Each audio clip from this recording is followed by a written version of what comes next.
WWE fans think this is true about Jade Cargill. In this video, I'm going to tell you whether or not they're right or they're wrong. And it's interesting because Jade Cargill is under fire right now from fans, and I'll tell you why in a moment. Jade Cargill, though, she's always had this controversial thing about her, right? It goes back to her AEW days.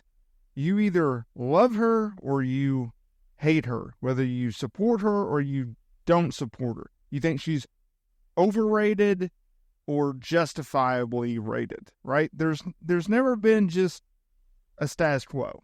Why? Well, because she's different, and she's been portrayed to be different ever since she entered the wrestling business, going back to 2020 in AEW, teaming with Shaq, taking on Red Velvet and Cody Rhodes, going on a dominant run in AEW as TBS champion. And when she signed with WWE in late 2023, WWE and Triple H made it very clear that Jade Cargill was different, and she was going to be used differently, and the fans should expect big things. Well, they've delivered on their promise of protecting her and making her come across as a bigger-than-life superstar, because that's what she is. She's a unicorn. She's different. And I've seen the comments in a recent video that I did, and it was very back and forth, and I appreciate everyone commenting on there. But some people saw what I see in Jade Cargill, which is her being different from everybody else. She passes the airport test in the sense of when you see her in an airport, she makes you stop and look, right? She doesn't blend in. She stands out. In the ring, she hits different, right? A lot of people have criticized her for being green. A lot of people have been supportive of knowing that, hey, she's going to get better with reps. I've said this before. I'll say it again. Jade Cargill, she has the charisma. She has the it factor. She has this bigger-than-life persona. She just needs to get more reps in the ring. And once she gets better in the in-ring work, then the whole package will come together, right? She's only 4 years into this game. She's still learning, and you have to give her a little bit of time. But the way that AEW under Tony Khan and the way that WWE under Triple H have used her, I can see why people are criticizing of her. So that leads us to today's video. Fans think this is true about Jade Cargill. Well, what is this? Well, I did a previous video, which has done very well. Thank you for your support.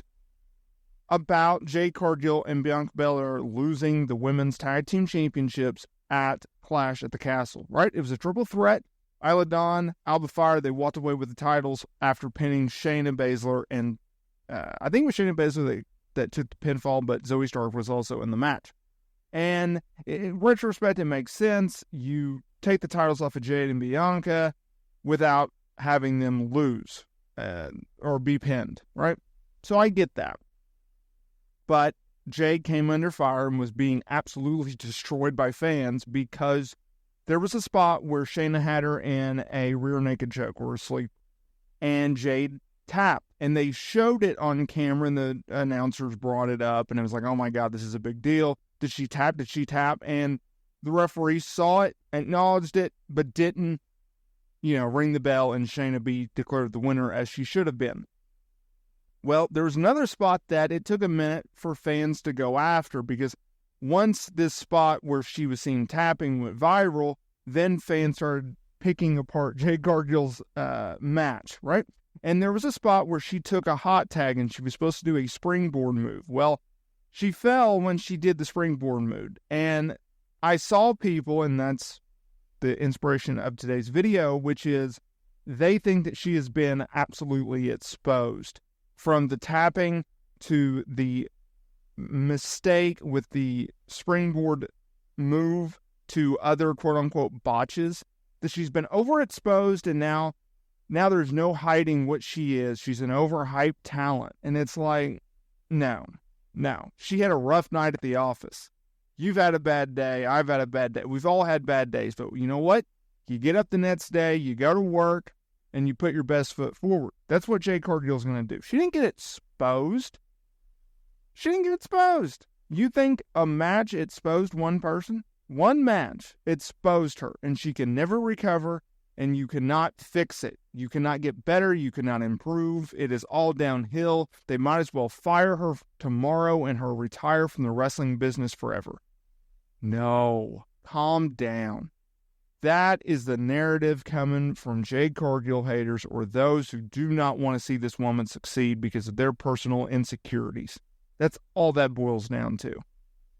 You have to look at it as an overall situation. Jade Cargill is going to be just fine.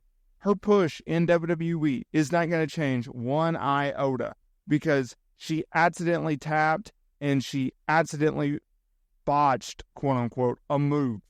Get over yourself. That is not going to happen.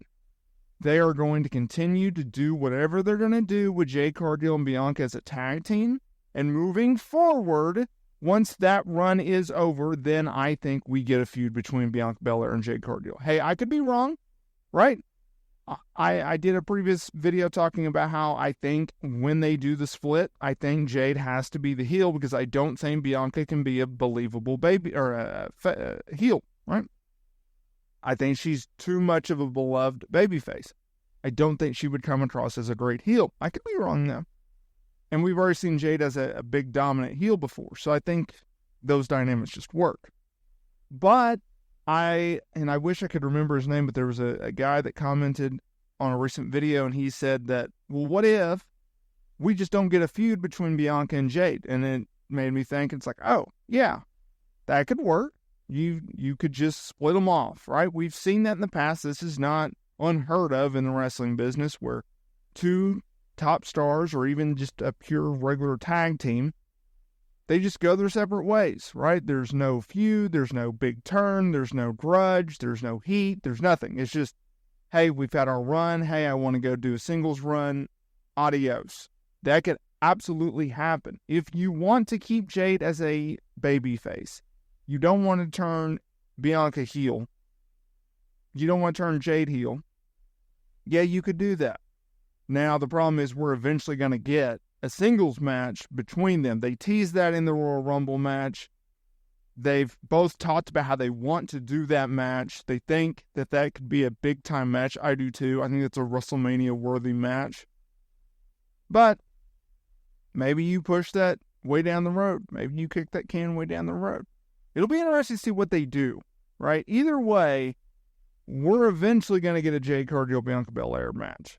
But y'all need to quit this with this. She's been overexposed. She hasn't. She's going to be just fine.